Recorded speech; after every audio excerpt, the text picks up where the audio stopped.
وہ ڈاکٹر ہو، انجینئر ہو، پروفیسر ہو، سائنٹسٹ ہو، دنیا کے جو بھی عہدے ہوتے ہیں ان کی ڈگری تب ملتی ہے جب وہ 15 سال 20 سال جب وہ کالج میں یونیورسٹی میں لگاتا ہے تب جا کر اس کو وہ ڈگریاں ملتی ہیں. اور یہاں پر یہ بچہ، یہ اللہ کا کرم اور اس کے نبی کا صدقہ، اور دین اسلام کامل مکمل ہے اور ہمارے مذہب کی کتاب اللہ کی طرف سے اتاری ہوئی ہے، محفوظ ہے. یہ اس بات کی دلیل ہے کہ وہ چھوٹا سا بچہ اپنے سینے میں اللہ کے پاک کلام کو محفوظ کیے ہوئے ہے. یہ دلیل اس بات کی کہ اسلام ہی دین حق ہے، اسلام ہی کامل مکمل ہے، اسلام ہی سچا مذہب ہے.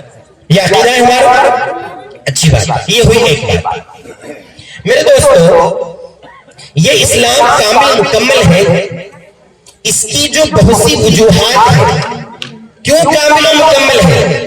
اگر میں اس کی ساری وجوہات اگر بیان کرنے جاؤں تو مجھے جو وقت دیا گیا اس میں وہ باتیں پوری نہیں ہو پائیں گی. میں ایک وجہ جو علماء نے ذکر کی ہے کہ یہ دین اسلام کامل ہے، مکمل ہے، اس کی صرف ایک وجہ ذکر کروں گا. وہ یہ ہے کہ ہماری زندگی میں یہ ہمیں جو اسلام اللہ نے دیا ہے، یا اللہ نے جو احسان کیا ہے، ہمارے اس مذہب کے ہر عمل کا تعلق علم سے.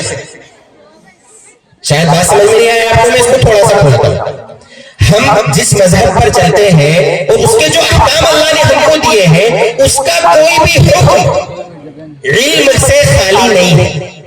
جیسے مثلا میں آپ کو مثال تو شاید بات سمجھ میں آئے گی. ہم نماز پڑھتے ہیں روزانہ، 5 وقت کی نماز ہر مسلمان بالغ مرد عورت پر فرض ہے. آج جلسہ تھا تو مغرب کی نماز میں مسجد فل تھی، عشاء کی نماز میں مسجد فل تھی، آس پاس کے مہمان بھی آ گئے تھے، علماء کرام تھے. لیکن کیا ہماری یہ مسجد دوسری نمازوں میں، جمعے کے علاوہ کی نمازوں میں کیا فل ہوتی ہے؟ یہ ہمیں غور کرنا ہے، یہ ضمنی بات ہے. ہم نماز پڑھتے ہیں، نماز کی ہر رکعت میں اللہ اکبر کئی بار کہتے ہیں، بلکہ شروع میں تکبیر تحریمہ کے طور پر جو ہم کہتے ہیں وہ تو فرض ہے اللہ اکبر. ٹھیک ہے، یہ ایک نماز کا رکن ہے.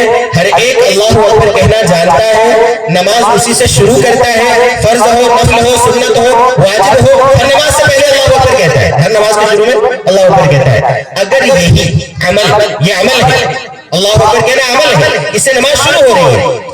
اگر اس اللہ اکبر کہنے کا بندے کو علم نہیں ہوگا اور اس اللہ اکبر کو غلط کہے گا، مثلا وہ کہے گا اللہ اکبر اللہ اکبر. مفتیان کرام بیٹھے ہیں، مفتی نور الدین صاحب وغیرہ، مفتی رضوان صاحب یہاں بیٹھے ہیں، ان سے پوچھیں اللہ اکبر کا کیا ترجمہ ہوتا ہے. یہ بتائیں گے کہ اللہ اکبر کا ترجمہ ہوتا ہے کیا اللہ سب سے بڑا ہے. مجھ سے غلط تو نہیں کہہ رہا ہوں. اللہ اکبر کا ترجمہ کیا ہوتا ہے؟ کیا اللہ سب سے بڑا ہے. اگر کسی نے نماز پڑھتے وقت اللہ اکبر کہا اور وہ ہو سکتا ہو کئی سالوں سے ایسی نماز پڑھ رہا ہو، اس کی تو نماز ہی نہیں ہو رہی ہے. یا اس نے کہا اللہ اکبر، با کے ساتھ الف ملا دیا، اکبر. نور العزا ہم پڑھاتے تھے تقریباً 6 سال. نور العزا میرے ذمہ رہی تھی دامن سینوا میں. غالباً اشفاق نے بھی ہم سے پڑھی غالباً نور العزا. جہاں پر تکبیر تحریمہ اور فرائض کی بحث ہے، وہاں پر اس میں نیچے حاشیے میں لکھا ہے، علماء شاید یہاں جن میں سے کسی کے ذمہ ہوا دیکھنا، اگر اکبار کو کہیں گواہ لکھا ہے علماء نے حاشیے میں، منشی نے لکھا ہے کہ اکبار یہ شیطان کا ایک نام ہے، شیطان کا ایک نام ہے. اب آپ خود ترجمہ کریں اللہ اکبار کا کیا ترجمہ ہوگا. نعوذ باللہ ثم نعوذ باللہ، میں ترجمہ کر نہیں سکتا. پتہ کیا چلا، میں نے ایک مثال دی ہے، 2 مثالیں دی آپ کو.